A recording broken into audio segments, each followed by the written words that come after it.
नमस्कार, very good morning viewers. मैं हूं आपके साथ इंदु राठौड़। फर्स्ट इंडिया के इस स्पेशल बुलेटिन में आप सभी का स्वागत है, जहां खबरों की डोज के साथ साथ हम आपको देते हैं फिटनेस टिप्स की कैसे अपने आप को हम फिट रख सकते हैं।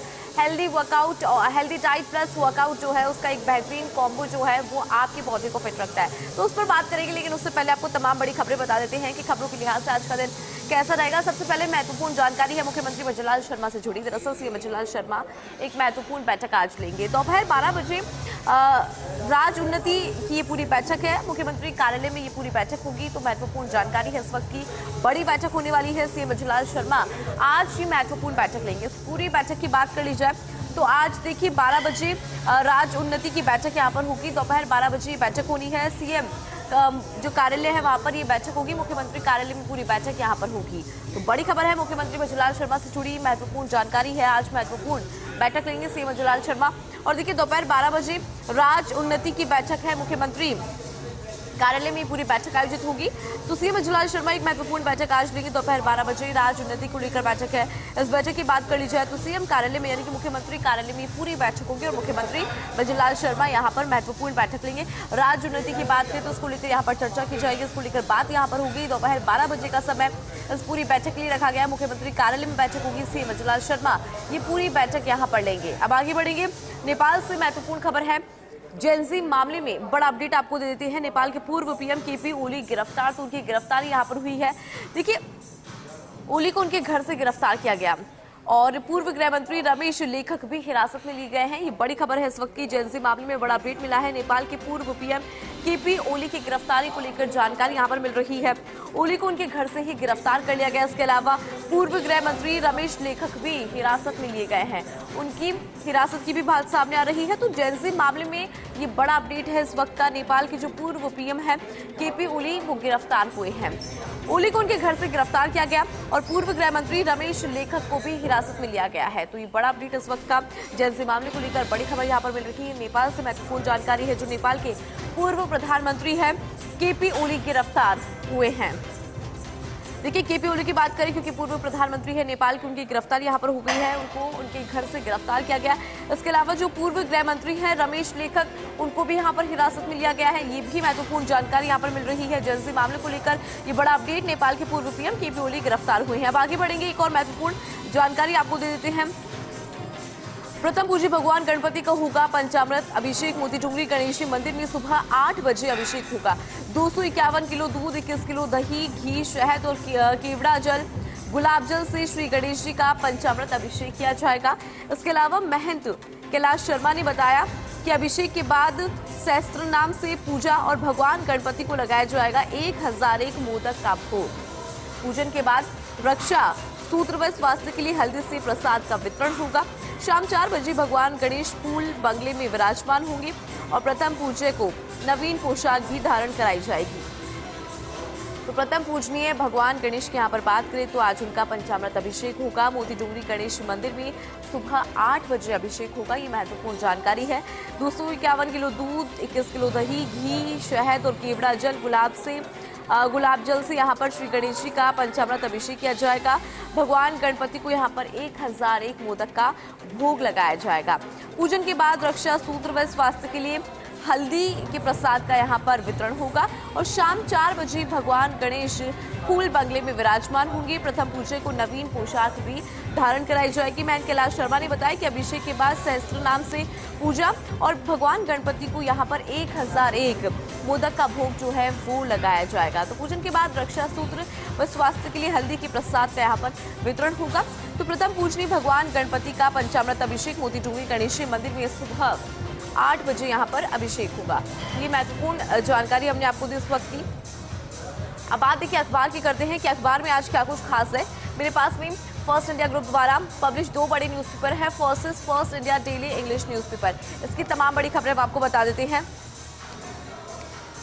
Modi speed talk powers team India. PM Narendra Modi chaired meeting with CMs to review preparedness in light of emerging situation in West Asia crisis on Friday evening. PM Modi expressed confidence that working together as Team India, the nation will successfully overcome the situation. तो प्रधानमंत्री नरेंद्र मोदी ने यहाँ पर देखिए waste Asia crisis को लेकर एक महत्वपूर्ण बैठक जो है वो यहाँ पर ली है। इसके अंदर उन्होंने एक कॉन्फिडेंस जो है वो एक्सप्रेस किया कि टीम इंडिया की भावना के साथ में हमारा जो नेशन है वो इस सिचुएशन से ओवरकम होने में कामयाब होगा। PM stresses that government's priorities are to maintain economic and trade stability, ensure energy security, safeguard the interest of citizen and strengthen the industry and supply chains। उन्होंने यहाँ पे कुछ सेक्टर्स है उसका जिक्र किया है कि हमारा जो उद्देश्य है, हमारा जो मोटो है, जो हमारी प्रायोरिटी है वो ये है कि इकोनॉमिक स्टेबिलिटी रहे, ट्रेड स्टेबिलिटी रहे, साथ ही एनर्जी सिक्योरिटी की हम बात करें, सेफगार्ड की बात की जाए, सिटीजन की बात यहाँ पर की जाए तो क्योंकि उनकी सेफ्टी की बात करें, इंडस्ट्रीज की बात करें, सप्लाई चेन्स की बात करें, इनको किस तरह से मजबूत बनाना है उसको लेकर यहाँ पर बात की गई है। Also, CM Ajulal Sharma joined a video conference with PM Modi at CMR on Friday. He said that the state has complied with the instructions issued by the center from time to time. He also expressed gratitude to the PM for reducing excise duty. तो excise duty क्योंकि कम की गई है उसको लेकर मुख्यमंत्री बजूलाल शर्मा ने यहाँ पर धन्यवाद प्रकट किया और उन्होंने भी इस वीडियो कॉन्फ्रेंस को ज्वाइन किया था। वीडियो कॉन्फ्रेंस के माध्यम से इसको ज्वाइन किया था, CMR से उन्होंने इसको ज्वाइन किया था और यहाँ पर उन्होंने आभार भी प्रकट किया है। Also he said that the food and civil supplies minister held 3 rounds of meeting and CS conducted 2 rounds of meeting across the state to ensure the uninterrupted and smooth supply of essential goods। State की बात करें तो यहाँ पर देखिए जो हमारा food and civil supply minister है उनकी तरफ से भी 3 राउंड मीटिंग्स ली गई है। इसके अलावा CS ने भी 2 राउंड मीटिंग्स यहाँ पर ली है ताकि ये इंश्योर किया जाए कि हमारे स्टेट के अंदर अनइंटरप्टेड एंड स्मूथ सप्लाई जो है गुड्स की वो यहाँ पर हो पाए। अब आगे बढ़ते हैं, एक और महत्वपूर्ण जानकारी आपको देते हैं। Rapper engineer Balein Shah takes oath as 47th Nepal PM. A rapper, a structural engineer, Gen Z icon and the youngest democratically elected Prime Minister of Nepal, Balein Shah, a man of many firsts, created history on Friday after taking the oath to serve at the top executive post of the Himalayan nation। तो यहाँ पर देखिए उन्होंने prime minister of Nepal के तौर पर शपथ ली है और एक हिस्ट्री जो है उन्होंने यहाँ पर बना दी है, एक इतिहास जो है वो यहाँ पर रचा है। 47th PM मिला है नेपाल को, ये महत्वपूर्ण जानकारी आपको देते हैं। The 35-year-old is also the first person from the Madhya region to become at the 47th Prime Minister of the nation। तो एक जो रीजन है नेपाल का वहाँ से वो आते हैं, तो ऐसे में उनकी सिर्फ उम्र 35 साल है और 47th प्राइम मिनिस्टर के तौर पर उन्होंने शपथ ली है। Balein's unique style and ability to connect to the Gen Z of the country, which toppled the KP Sharma Oli-led coalition government in September last year, and the protest also had made him the lead runner in the election, named among the top 100 emerging leaders of 2023 by Time magazine। उनको यहाँ पर top 100 emerging leaders की list में भी शामिल किया गया जो टाइम मैगजीन की तरफ से आई और यहाँ पर देखिए एक बेहतरीन इतिहास उन्होंने रचा है क्योंकि 47 प्राइम मिनिस्टर ऑफ नेपाल के तौर पर उन्होंने यहाँ पर शपथ ली है। सबसे अच्छी बात है कि जेन ज़ीज़ के साथ में उनका जो कनेक्शन है, जो स्टेबिलिटी है, जो स्टाइल है, to ability to connect with the Gen Z वो बहुत डिफरेंट है जो कि उनको बिल्कुल अलग बनाता है। Next 7 killed after avalanche buries vehicle at Zoji La.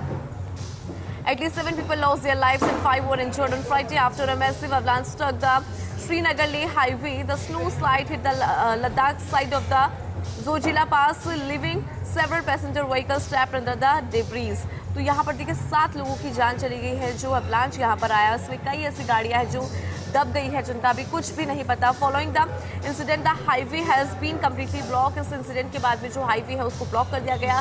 Government authorities have launched large scale rescue and clearance operation to remove the snow and restore traffic को फिर से सुचारू करने के लिए यहाँ पे ऑपरेशन चलाया गया और रेस्क्यू ऑपरेशन यहाँ पर चला है। उसके अलावा Ladakh LG VK Saxena who is personally monitoring the situation said I have directed the DC and SSP of Kargil to visit the spot immediately and mobilize relief and rescue operations। Disaster relief forces and BRO have been put on high alert। तो यहाँ पर जो लद्दाख के LG है VK Saxena उन्होंने इस पूरे घटनाक्रम की पर्सनली निगरानी ली है, मॉनिटरिंग जो है वो लगातार कर रही है। इसके बाद उन्होंने ये भी कहा कि मैंने डायरेक्शन यहाँ पर दे दी है DC एंड SSP को जहां पर ये पूरा इंसिडेंट हुआ है उसको तुरंत यहाँ पे विजिट किया जाए और रेस्क्यू ऑपरेशन जो है वो यहाँ पर किया जाए, साथ ही लोगों को यहाँ पे रिलीफ दिया जाए। Disaster relief forces and BRO have been put on high alert. जो डिजास्टर रिलीफ फोर्सेस है और इसके अलावा जो बीआरओ है उनको हाई अलर्ट पर यहाँ रखा गया है। Now let's talk about the Lok Sabha. Lok Sabha Speaker Om Birla on Friday reviewed dairy sector development in Kota, Bundi and Union Minister Rajiv Ranjan Singh focusing on cooperative expansion, infrastructure, productivity and digitalization. तो लोक सभा speaker Om Birla ने यहाँ पे review किया है। अगर हम डेयरी सेक्टर की बात करें, डेयरी सेक्टर की डेवलपमेंट की बात करें कोटा बूंदी के अंदर, तो उसको लेकर यहाँ पर उन्होंने रिव्यू किया। उसके अलावा देखिए, Official sector roadmap is ready with 15 cephal mother dairy outlets planned in Kota, rising to 100 across the region alongside biogas units and fooder plants. यहाँ पर उन्होंने कहा कि हमारे पास जो है रोड मैप रेडी है और यहाँ पर जो मदर डेयरी है उसके आउटलेट्स की बात करें तो उसका प्लान जो है वो कोटा के लिए प्रिपेयर किया गया है। Birla urged adopting the Amul model, expanding cooperatives, ensuring digital payments and modern milk testing, cooling.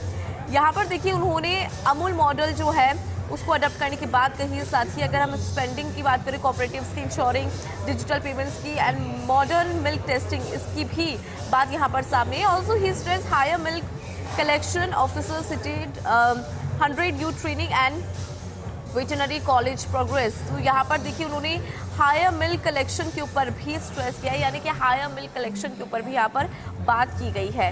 तो काफ़ी ज़्यादा महत्वपूर्ण ये पूरा रोड मैप है जो अगर कोटा बूंदी की बात करें तो उसकी डेवलपमेंट के लिए, क्योंकि डेयरी सेक्टर किस तरह से यहाँ पे डेवलप किया जा सकता है उसको लेकर ये पूरा रोड मैप काफ़ी ज़्यादा इंपॉर्टेंट और महत्वपूर्ण है। अब देखिए बात फर्स्ट इंडिया ग्रुप द्वारा प्रकाशित दूसरे बड़े अखबार की हम करते हैं। सच बेधड़क दैनिक हिंदी अखबार मेरे पास में है। इसकी तमाम बड़ी खबरें मैं आपको बताते हैं कि इसमें क्या कुछ खास है। पेट्रोल डीजल पर एक्साइज ड्यूटी में 10 रुपए कटौती, वैश्विक तेल संकट और बढ़ती कीमतों के दबाव के बीच में केंद्र सरकार ने बड़ा फैसला लेते हुए पेट्रोल और डीजल पर एक्साइज ड्यूटी में 10-10 रुपए प्रति लीटर की कटौती की है। नए आदेश के तहत पेट्रोल पर ड्यूटी 13 रुपए से घटाकर 3 रुपए प्रति लीटर कर दी गई है। यानी कि देखिए जिस तरह का हाल है, वैश्विक तेल संकट है और इसकी वजह से जो कीमत लगातार बढ़ रही थी उसके दबाव में आकर केंद्र सरकार ने एक बड़ा फैसला यहाँ पर किया है और एक तरह से राहत भी दी है। पेट्रोल और डीजल पर एक्साइज ड्यूटी में 10-10 रुपए प्रति लीटर की कटौती की गई है। नए आदेश के तहत अगर पेट्रोल की बात करी जाए तो 13 रुपए से घटाकर इसको 3 रुपए प्रति लीटर किया गया, जबकि डीजल पर 10 रुपए की ड्यूटी पूरी तरह से खत्म कर दी गई है। हालांकि इस कटौती का सीधा फायदा आम उपभोक्ताओं को नहीं मिलेगा। सूत्रों के अनुसार तेल कंपनीज इस राहत का उपयोग कच्चे तेल की महंगी लागत से हो रहे घाटे की भरपाई में करेगी और वर्तमान में कंपनीज के पेट्रोल पर करीब 25 से 30 रुपए और डीजल पर इससे भी ज्यादा प्रति लीटर का नुकसान उठाना पड़ रहा है। और ये फैसला ऐसे समय में आया जब पश्चिमी एशिया में तनाव के चलते कच्चे तेल की कीमतें $100 जो है प्रति बैरल के पार में पहुंच गई। उस समय ये फैसला है जो कि काफी ज्यादा महत्वपूर्ण माना जा रहा है। हालांकि हालिया संकेतों के बाद अंतर्राष्ट्रीय बाजार में हल्की गिरावट भी देखी गई और सरकार का यहाँ पर कहना है कि एक्साइज ड्यूटी घटाकर पेट्रोल डीजल के दामों में संभावित बढ़ोतरी को रोका गया है। तो ये महत्वपूर्ण जानकारी है, एक्साइज ड्यूटी को लेकर हमने यहाँ पे आपको जानकारी दी है। अब आगे बढ़ेंगे। लॉकडाउन की अफवाहें, फेक नैरेटिव, ये कहा गया गजेंद्र सिंह शेखावत की तरफ से। पेट्रोल डीजल पर एक्साइज ड्यूटी घटाने को केंद्रीय संस्कृति एवं पर्यटन मंत्री गजेंद्र सिंह शेखावत ने जनहित में लिया गया निर्णय बताया। शुक्रवार को अपनी प्रतिक्रिया में शेखावत ने कहा कि प्रजा सुखे सुखम राज्ञ, प्रजाना चाहते हितम, यानी प्रजा के सुख में ही राजा का सुख है और प्रजा के हित में ही उसका हित है।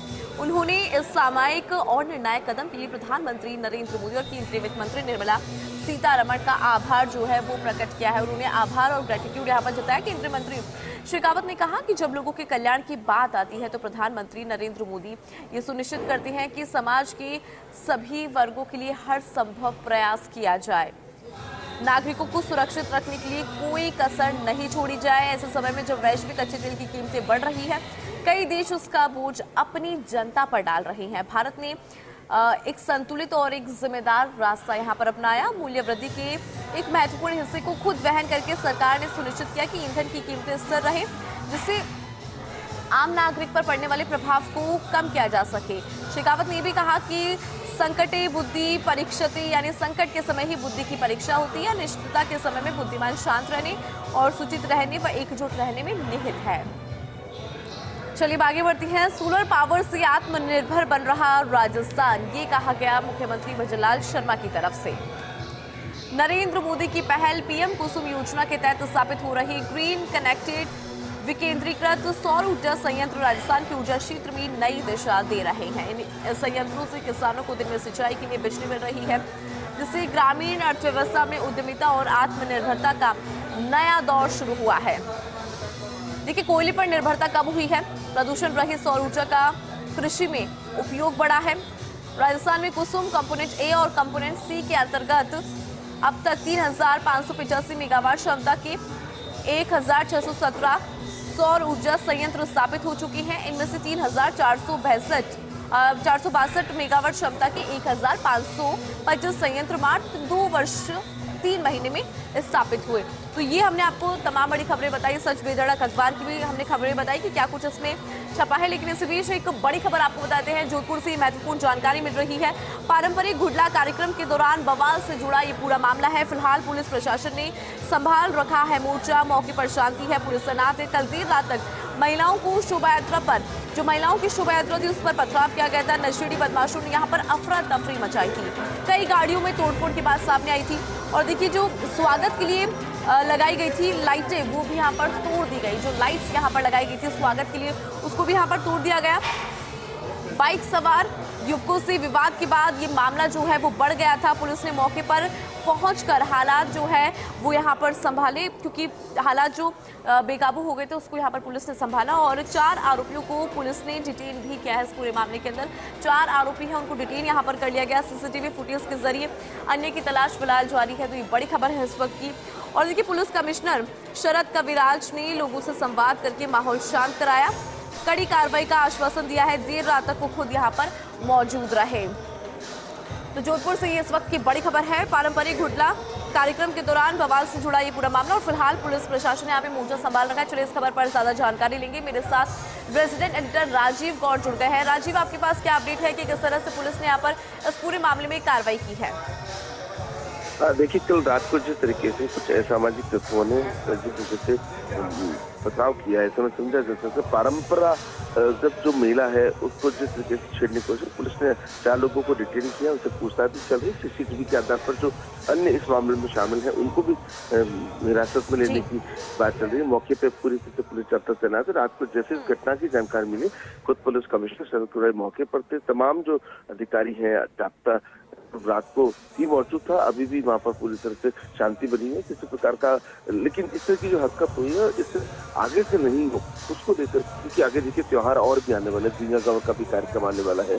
और जिस तरीके से अभी त्योहारों का सीजन चल रहा है, तो समझा सकते रामनवमी से अच्छे से निकल गया, सब कुछ अच्छे से हो गया। मगर कल जिस तरीके से घटना सामने के पीछे कारण क्या है, किस कहने पे या जानबूझ करके माहौल खराब करने की कोशिश की है, उसको लेकर के पुलिस प्रशासन पूरी तरह से सख्त है। लगातार चाहे आरएसी की बात करें, चाहे पुलिस अधिकारियों की बात करें, और चाहे पुलिस जाब्ते की बात करें, पूरी तरह से तैनात है। फिलहाल पूरी तरह से शांति नहीं है। पुलिस कमिश्नर शरद कविराज लगातार इसको लेकर के मॉनिटरिंग कर रहे हैं। जी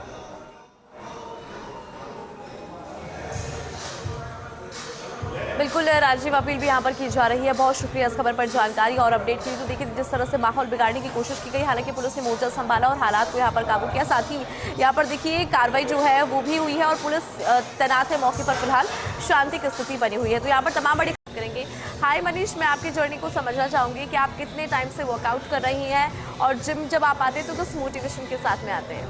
मेरे को पिछले 15 साल हो गए यहाँ पे जिम करते हुए, और अब एक जीवन का हिस्सा हो गया है जी।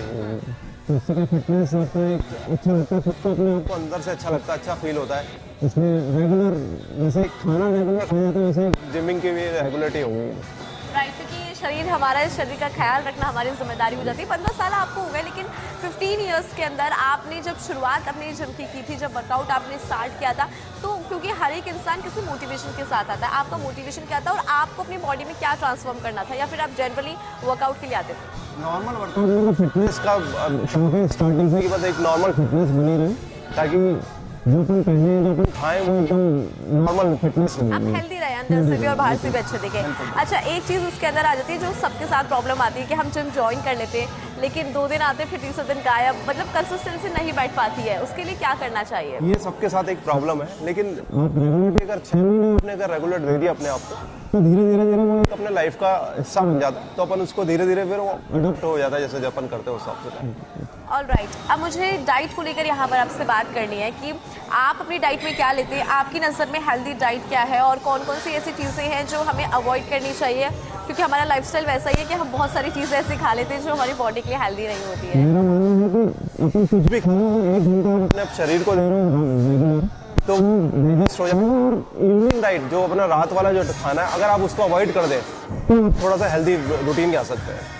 ऑलराइट, अच्छा एक चीज़ और, ये आपने क्योंकि बोला रात वाला जो खाना है ना वो यहाँ पर अवॉइड करें, बट कुछ लोग ऐसे भी बोलते हैं कि आपने जो आपका डिनर का टाइम है आप उसको अगर पहले स्टार्ट कर देंगे तो उससे भी बेनिफिट्स होते हैं। बहुत फर्क पड़ता है, अगर 7 बजे से पहले अगर अपना डिनर अपन वो कर लें तो उसको बहुत फर्क पड़ता है। Right, thank you so much. तो देखिए यहाँ पे हमने इनकी जर्नी की बात करी है, लेकिन यहाँ पर हमने ये भी सीखा कि जो हमारी जो नाइट की मील होती है शुड बी वेरी लाइट, क्योंकि आप उतना अगर अच्छा वर्कआउट कर रहे हैं तो फिर आपकी ये जिम्मेदारी भी हो जाती है कि जो आपका डाइट है उस पर भी आपका ख्याल होना चाहिए, क्योंकि आप डाइट में क्या ले रहे हैं। तो जो नाइट की हमारी मील है या तो उसको आप 7 बजे से पहले लें, अदरवाइज आप ये भी कर सकते हैं जो आपकी मील है उसको बहुत लाइट या फिर उसको अवॉइड करें रात की मील को, जिससे आपका जो डाइट है वो अच्छे से प्लान भी हो पाएगा, प्लस आपका वर्कआउट जो है वो अच्छे से हो भी पाएगा, क्योंकि एक बेहतरीन कॉम्बो होता है डाइट प्लस जो वर्कआउट का होता है, उसी की वजह से हमें यहाँ पे अपनी बॉडी जो है वो एक फिट बॉडी के अंदर ट्रांसफॉर्म होती हुई दिखाई देती है। कल फिर से मुलाकात होगी इस स्पेशल बुलेटिन में, जहाँ हम फिर से बात करेंगे आपके फिटनेस की कुछ टिप्स आपको बताएंगे, लेकिन फिलहाल मुझे दीजिए इजाज़त, नमस्कार।